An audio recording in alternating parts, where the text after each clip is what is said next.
பேசிக்கலாம் சென்னை கார்ப்பரேஷன் லிமிட்ல வீடு வாங்க MP டெவலப்பர்ஸ்க்கு வாங்க பேசிக்கலாம் 7825806806.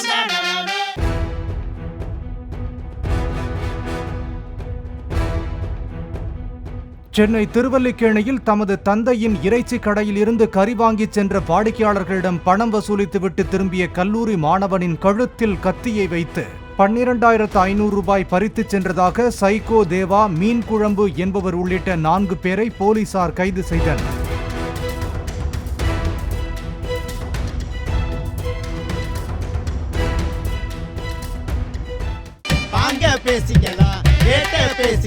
சென்னை கார்ப்பரேஷன் லிமிட்ல வீடு வாங்க MP டெவலப்பர்ஸ்க்கு வாங்க பேசிக்கலாம் 7825806806.